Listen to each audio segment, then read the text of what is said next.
नमस्कार, welcome to दिनामी economy. मैं हूं दिग्विजय मिश्रा। इस वीडियो में हम बात करेंगे रिकार्डो के थ्योरी के एम्पिरिकल टेस्ट की। जो रिकार्डो ने व्यापार का सिद्धांत दिया है उसका एक्चुअल लाइफ में कोई टेस्ट हुआ कि नहीं हुआ, और अगर टेस्ट हुआ तो उसका परिणाम क्या हुआ। ये टेस्ट इसलिए जरूरी होते हैं, किसी भी थ्योरी की जो वैलिडिटी है वो इस बात से तय होती है कि उस थ्योरी के द्वारा जो प्रपोजिशन दी जा रही है क्या वास्तविक जीवन में उस प्रकार का परिणाम आता है। जैसे रिकार्डो साहब का सिद्धांत है। रिकार्डो साहब ये कहते हैं कि कोई भी देश उस वस्तु का एक्सपोर्ट करता है जिस वस्तु के उत्पादन में उसे कंपैरेटिव एडवांटेज हो। तो इस प्रपोजिशन के आधार पर क्या दुनिया के देश व्यापार कर रहे हैं। ये जो एम्पिरिकल टेस्ट हैं इनसे आपके ऑब्जेक्टिव क्वेश्चन भी बनते हैं और डिस्क्रिप्टिव क्वेश्चन भी बनते हैं। तो ये जो टेस्ट है रिकार्डो की थ्योरी का कि रिकार्डो के जो निष्कर्ष हैं वो दुनिया में पाए जाते हैं या नहीं पाए जाते हैं, इसका जो सबसे पहला प्रयास है वो मैकडॉगल के द्वारा किया गया। इन्होंने यूनाइटेड स्टेट्स ऑफ अमेरिका और यूनाइटेड किंगडम के 1937 के एक्सपोर्ट डेटा का यूज किया और उसके आधार पर 1951 और 1952 में इन्होंने स्टडी किया और निष्कर्ष निकाला। अमेरिका में चूंकि जो मजदूरी है थी उस समय वो ब्रिटेन के मजदूरी की 2 गुना थी। यानी कि अगर ब्रिटेन में किसी चीज की कीमत 1 पाउंड स्टर्लिंग थी तो अमेरिका में उसी वस्तु की कीमत 2 पाउंड स्टर्लिंग थी। इसका मतलब यह हो गया कि अगर यूनाइटेड किंगडम में 1 घंटे में 1 किलोग्राम वीट प्रोड्यूस किया जाता है, 1 केजी वीट,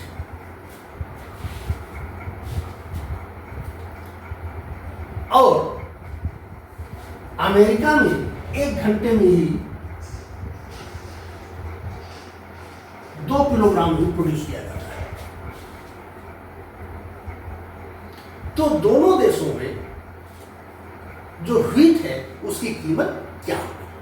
आप देखिए, अगर अमेरिका में अगर ब्रिटेन में 1 घंटे के लेबर का चार्ज 1 पाउंड स्टर्लिंग है तो अमेरिका में जो 1 किलोग्राम वीट होगा उसकी कीमत होगी 1 पाउंड स्टर्लिंग।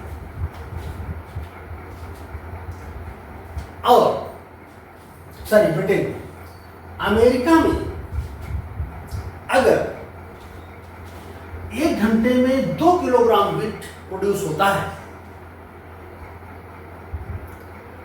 और अमेरिका में मजदूरी ब्रिटेन की 2 गुना है, यानी कि ब्रिटेन में 1 घंटे का मजदूरी अगर 1 पाउंड स्टर्लिंग है तो अमेरिका में 1 घंटे की मजदूरी जो हो गई वो 2 पाउंड स्टर्लिंग हो गई।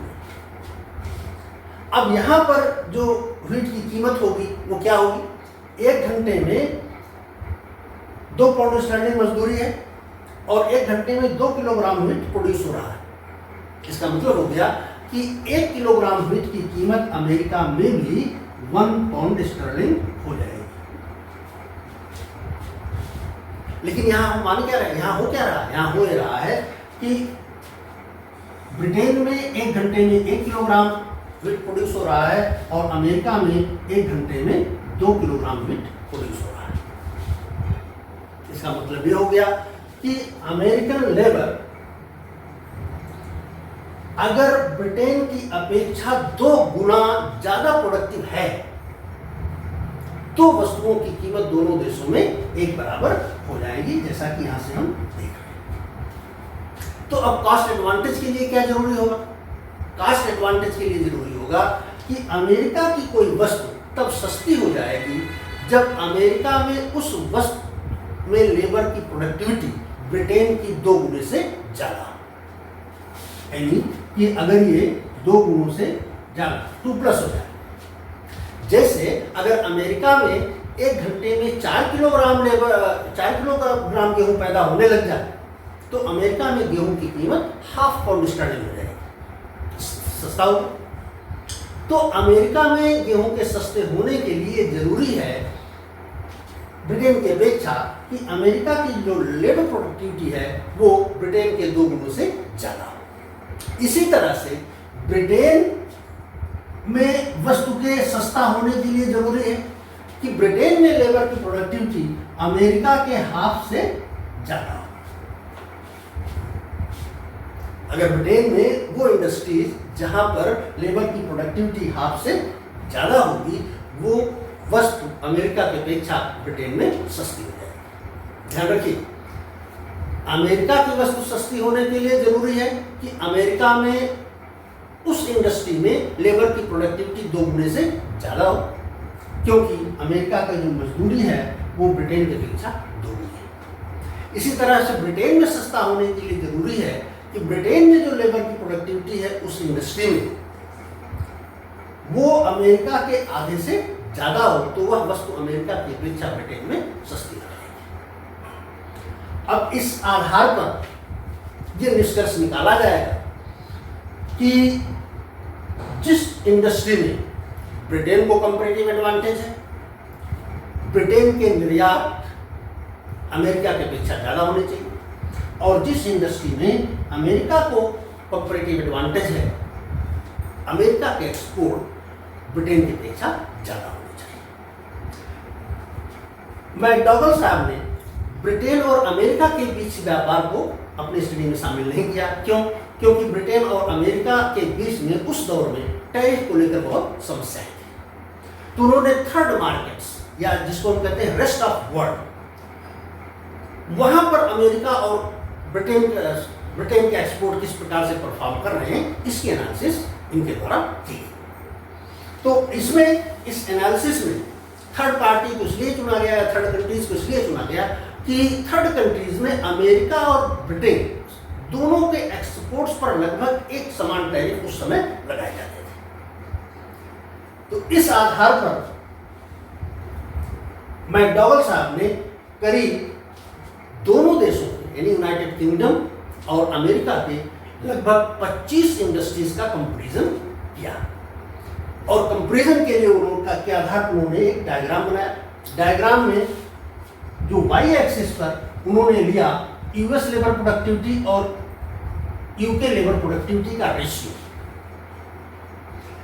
इसके रेशियो में जैसे हमने भी कहा कि जिन इंडस्ट्रीज में अमेरिकी लेबर ब्रिटिश लेबर से 2 गुने से ज्यादा प्रोडक्टिव है, ये 2 लाइन है, इससे ज्यादा प्रोडक्टिविटी है, उन इंडस्ट्रीज में अमेरिका का एक्सपोर्ट बेहतर होना चाहिए। और जिन इंडस्ट्रीज में ब्रिटिश लेबर अमेरिका के आधे से ज्यादा प्रोडक्टिव है, वहां पर ब्रिटिश एक्सपोर्ट ज्यादा होना चाहिए। ये एक्सिस हो गया प्रोडक्टिविटी रेशियो, और ये एक्सिस है यूएस एक्सपोर्ट और यूके एक्सपोर्ट्स का रेशियो है। जो 1 है, इसका मतलब है कि थर्ड कंट्रीज में यूएस एक्सपोर्ट और यूके के एक्सपोर्ट दोनों लगभग समान है। और इसमें ये देखा गया कि ये जो लाइन आ रही है, ये स्ट्रेट लाइन आ रही है।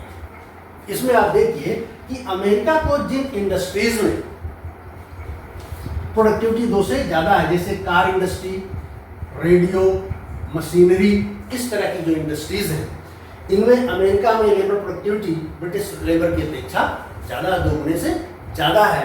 तो इन क्षेत्रों में अमेरिका का एक्सपोर्ट ब्रिटेन के एक्सपोर्ट से ज्यादा है, इसलिए रेशियो 1 से ज्यादा आ रहा है।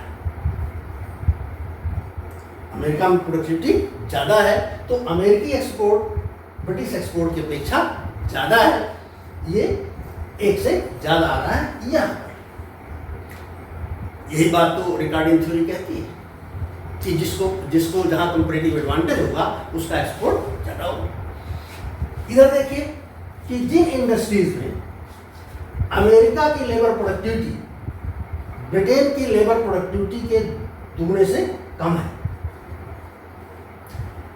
उन इंडस्ट्रीज में ब्रिटेन का एक्सपोर्ट अमेरिका के एक्सपोर्ट से ज्यादा है, इसीलिए जो रेशियो है ये 1 से कम आ रहा है। वो इंडस्ट्रीज कौन कौन सी? कॉटन है, फुटवेयर है, हॉजरी है, इस तरह की, क्योंकि उन्होंने 25 इंडस्ट्रीज का सर्वे किया था मैकडॉगल साहब ने। यहाँ पर हमने कुछ केवल इंडस्ट्रीज लिखे हैं। तो ये जो इंडस्ट्रीज है, कॉटन है, फुटवियर है, होजरी है, ये जो इंडस्ट्रीज हैं, इसमें ब्रिटेन को कंपैरेटिव एडवांटेज है। और इसलिए इनके एक्सपोर्ट जो हैं वो अमेरिकी एक्सपोर्ट से कहीं ज़्यादा है, इसलिए ये जो है एक से लेफ्ट में आ रहा है। और यही बात तो रिकार्डो की थ्योरी कहती है कि जिसमें कंपैरेटिव एडवांटेज होगा वो उस देश का एक्सपोर्ट करेगा। अब यहाँ एक प्रश्न ये पैदा होता है कि अगर किसी इंडस्ट्री में अमेरिका को कंपैरेटिव एडवांटेज है तो क्यों नहीं सभी देशों में केवल उसी की वस्तुएं एक्सपोर्ट होती हैं, जैसा कि रिकार्डो कहते हैं। इसका आंसर मैकडॉवेल साहब ने दिया कि ऐसा हो सकता है ड्यू टू प्रोडक्ट डिफरेंशिएशन, ऐसा ना हो। प्रोडक्ट डिफरेंशिएशन के कारण ये स्थिति आ रही है कि कंपैरेटिव एडवांटेज होते हुए भी पूरी की पूरी मार्केट पर किसी एक देश का कब्जा नहीं हो रहा है, दोनों देश आपस में एक्सपोर्ट कर रहे हैं। ये मैकडॉवेल साहब का मानना था। इसके अलावा तो यहाँ से ये बात तो निश्चित हो गई कि जो रिकार्डो की थ्योरी है वो वैलिड है। 1817 में थ्योरी दी गई थी और 1937 के डेटा उस थ्योरी का सपोर्ट कर रहे हैं। इसके बाद मैकडॉवेल साहब के बाद और भी स्टडी की गई। बेलासा साहब ने स्टडी किया 1950 का डेटा लेकर यूनाइटेड स्टेट्स का। इसी तरह से ईस्टर्न साहब ने 1950 और 1959 का डेटा लेकर एनालिसिस किया और इन लोगों ने भी यही निष्कर्ष निकाला कि जो रिकार्डो साहब ने कहा है या जो रिकार्डो थ्योरी ऑफ कंपैरेटिव एडवांटेज कहती है कि वह देश उस वस्तु का एक्सपोर्ट करेगा जिसमें उस वस्तु को कंपैरेटिव एडवांटेज प्राप्त होगा। तो इनकी स्टडीज, मैकडॉवेल की स्टडी, ये सारी स्टडीज रिकार्डो की थ्योरी को वैलिडेट करती है। 1817 की थ्योरी जो 20th सेंचुरी की स्टडीज थी उसमें भी वैलिड पाई गई। कोई बात समझ में ना आई हो तो कमेंट के माध्यम से आप हमें बताएं। वीडियो पसंद आया तो शेयर करें, सब्सक्राइब करें। वीडियो देखने के लिए आपका धन्यवाद।